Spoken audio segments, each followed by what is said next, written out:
नमस्कार, मैं हूं आपके साथ आस्था कौशिक। वक्फ कानून पर सुप्रीम कोर्ट का बड़ा फैसला आया है। कोर्ट ने कहा कि पूरे कानून पर स्टे लगाने का कोई आधार नहीं है। कुछ धाराओं पर विवाद है और उसके साथ ही 5 साल प्रैक्टिसिंग होने की शर्त पर भी रोक लगा दी गई है।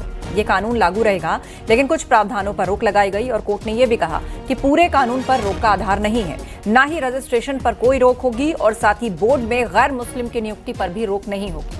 हालांकि कोर्ट ने कहा कि बोर्ड में 3 से ज्यादा गैर मुस्लिम सदस्य न हो और साथ ही कोर्ट ने यह भी कहा कि कलेक्टर का फैसला अंतिम फैसला नहीं होगा और रजिस्ट्रेशन का प्रावधान जारी होगा। साथ ही कोर्ट ने यह भी कहा कि रजिस्ट्रेशन का प्रावधान कोई नया नहीं है। तो पूरे कानून पर स्टे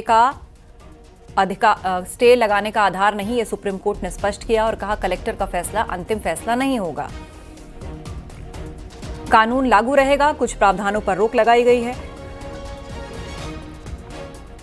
बोर्ड में 3 से ज्यादा गैर मुस्लिम सदस्य न हो, 5 साल प्रैक्टिसिंग मुस्लिम की शर्त पर रोक लगाई गई है।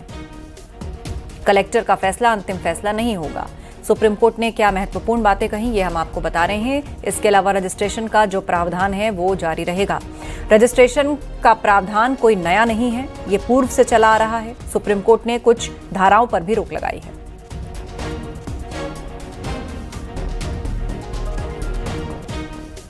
माननीय सर्वोच्च न्यायालय ने अंतरिम राहत पे विचार करते हुए बहुत स्पष्ट आदेश दिया कि जो वक्फ अमेंडमेंट की जो प्रोविजंस है उसको स्टे नहीं किया गया है।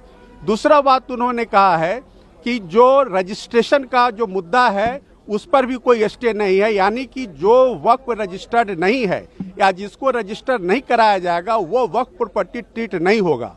तीसरी बात उन्होंने कहा कि जो नॉन मुस्लिम्स को मेंबर बनाने की बात कही है वक्फ बोर्ड में या अपीलेट ट्राइब्यूनल में, उसमें 3 की संख्या नॉन मुस्लिम्स की हो सकती है, उससे ज़्यादा की संख्या नहीं हो सकती है।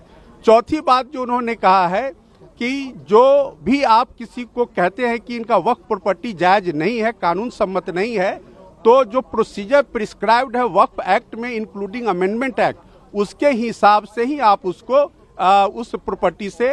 प्रिया, ये बहुत अच्छा फैसला है और सरकार की साजिश और सरकार की मंशा पर माननीय उच्चतम न्यायालय ने बड़े पैमाने पर रोक लगा दी है, अंकुश लगा दी है। तो पूरे देश में अपनी ज़मीनें दान करने वाले लोग, धार्मिक कामों के लिए, सामाजिक कामों के लिए, जिनको ये डर था कि सरकार उनकी ज़मीनें लूटने की कोशिश करेगी, फौरी तौर पर उनको बहुत बड़ी राहत मिली। नहीं, सरकार डिसाइड कैसे करेगी, आप फ्रेम कैसे करोगे, रूल कैसे फ्रेम करोगे, आप कैसे तय करोगे कि कौन 5 साल से प्रैक्टिस कर रहा है? ये तो आस्था का विषय है, ये तो अंतर्मन की बात है। तो माननीय उच्चतम न्यायालय ने इन तमाम संवेदनात्मक पहलुओं को और छोटे छोटे पहलुओं को देखा है। तो मैं बहुत खुश हूं और मुझे अच्छा लग रहा है। एक बहुत बड़ी लड़ाई है इस देश में वक्फ की ज़मीनों को बचाने की, हम उस लड़ाई को लड़ते रहेंगे। वक्फ संपत्ति हमारी तहजीबी, तालीमी और मजहबी अमानत है। इसको कमज़ोर करना गरीब मुसलमानों और हमारे मजहबी इदारों के रूहानी पूंजी को ख़त्म करने जैसा है, छीनने जैसा है, हड़पने जैसा है।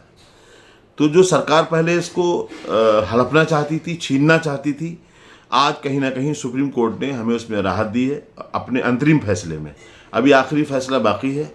हम उम्मीद करते हैं माननीय सुप्रीम कोर्ट के ज़रिए जो आगे फैसला आएगा वो सरकार जिस तरह से आज हाशिए पर है, आने वाले दिनों में भी बैकफुट पर जाएगी।